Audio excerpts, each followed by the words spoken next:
it might be cool to open up some questions that fans have asked. We asked people on YouTube to ask questions, send in questions. So the first question is from Snoop. Thank you, Snoop, for asking a question. What do you like drawing the most is the question. Let me tell you. Stars, hearts, cats. That's my repertoire, pretty much. Flowers sometimes, but there's a lot of doodles in these that I really, really think must be seen for many reasons. But I'll leave you to decide which of my drawings that are very basic are your favorite. So question number 2 is, which song is closest to your heart?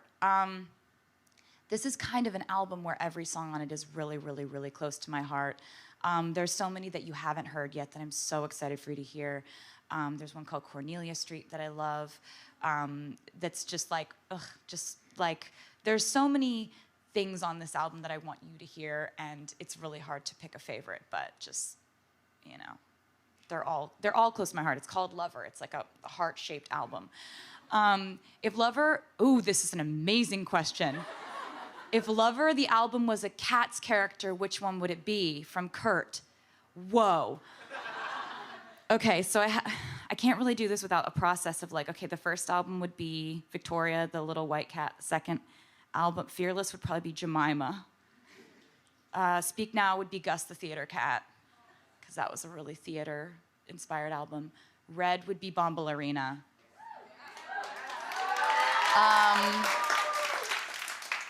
1989 would be the magical Mr. Mistopheles. He has a lot of powers, but he doesn't know how to control them.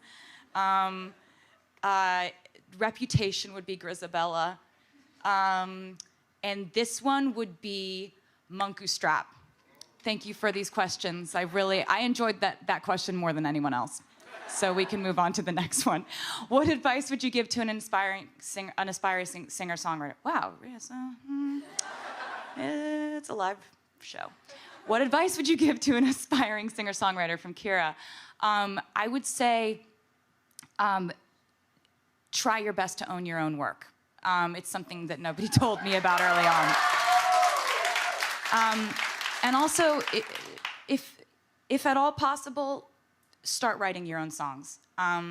Be involved in the creative process, because when you are a writer of your own songs, you own those songs. You control, for the rest of your life. If like a movie wants to use your song, if you're the writer, you're the one who can say yes or no to that. So being a writer gives you more of a control of your own legacy. It's also really fun to write songs, and I really suggest it to anyone who wants to be a singer.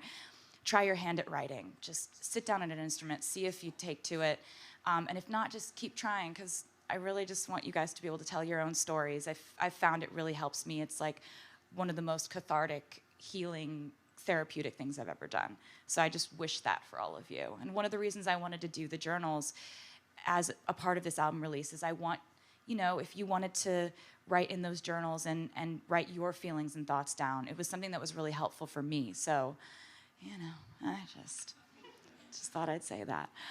What song was the hardest to write? Elizabeth S. asked.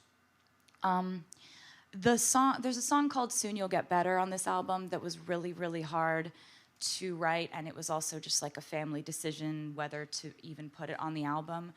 And I think songs like that are really hard for you to write emotionally, maybe they're really hard to write and hard to sing because they're really true. So we as a family decided to, put this on the album, and it's something I'm so proud of, but it's just like really hard. I can't sing it. It's hard to just emotionally deal with that song. You'll understand what I mean in like a couple hours. But question, how do you decide album titles? Kimberly O asked. Thank you for asking this. So I decide an album title based on something that I feel like has a nice ring to it and has a theme. I basically like to plan an album like I'm planning some type of prom or something. I like to think of like how the shows are gonna look and how the album imagery is gonna look and the colors involved with it. Like it's very mood board how I go about, you know, I write the music and then I really try to think of like, what's the title that would best describe this? The only time I've ever started with a title was Reputation. That was the first thing I knew that the album was going to be called Reputation, so I wrote the songs around the title. But with this album, I actually thought that the title of this album was going to be Daylight for a few months. But then I wrote Lover, and I was like, that's the title. Because the album sort of started to organize itself in a way that made sense that that song would be the flagship song of this album. It's a really romantic album, but it's also an album that celebrates love in all of its complexity, not just, you know, flowers and sunshine. It's really an exploration of like the kind of patchwork quilt of emotions that go into any sort of love that you feel. Guys, something very exciting is about to happen. We have a special guest with us. So I am so lucky that this